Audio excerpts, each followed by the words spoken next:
pages and pages of forum posts, blog entries, and even its own meme. It's become clear to me that the fear of loneliness is a widely experienced fear, probably because being loved is a universal human need. Although we all need to feel loved, there's so many pressures all around us that make the fear of loneliness a billion times worse. Ever notice how in every single Disney movie, the princess finds her prince and they're always like teenagers? Yeah, Ariel was like 16. I don't know how old Eric was. There's a lot of pressure to pair off in society, to find a partner, and to do it young. Why is this? Well, I personally think that it's part of the whole American dream thing. Whatever the f that is. But there are a couple of other sources of pressure to be in a relationship as well. For some weird reason, people think that romantic relationships are an indicator of social success or failure. No boyfriend? Must be a freak. No girlfriend? You must be a psycho. Obviously, such is not the case. And let's not forget that damn biological drive that's got us wanting to make babies all the time. But it's weird because I've noticed, especially with teenagers, that there's this idea that the only way to feel happy and fulfilled and loved is through a romantic relationship. Yes, relationships are one way to feel happy and fulfilled, but it's not the only way. We can achieve similar positive emotions with strong friendships, a strong sense of community, or a nice fap usually does the trick. Although it only lasts about 2 minutes.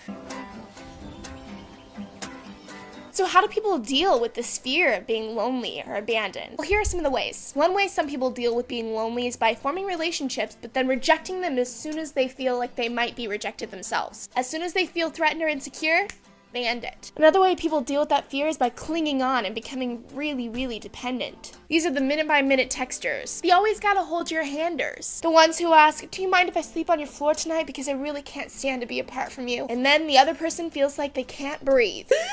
The last way I'm gonna talk about is the people that shut down completely. They don't start or seek any relationships, and they definitely don't allow themselves to be vulnerable. You might catch people like this saying, what's the point? I'm not gonna find anybody anyway. They mistakenly believe that by avoiding relationships, they'll never have to feel the pain, but in fact, it's the pain that drives them to avoid relationships in the first place. So guys, what's ironic about these coping mechanisms? Did you notice any patterns? I sure did. All of these make loneliness more likely. Fancy that. If you want more on loneliness and abandonment, I suggest you check out the work of Karen Horney. That's Horney, not horny, you little pervs. So how can we deal with the fear that we'll be alone forever? Well, unlike my other videos, I don't have a set out plan that you can just follow and hope that it works, because a lot of it's up in our heads. From my own anxiety about this is what I've learned.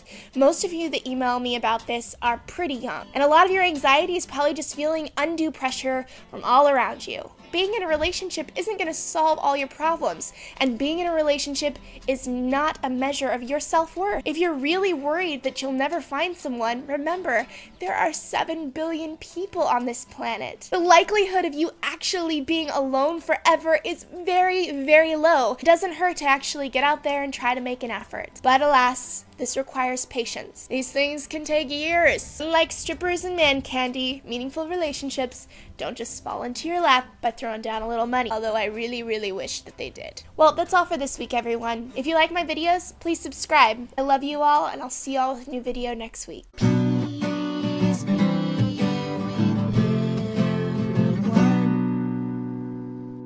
Except your mom. Oh. What?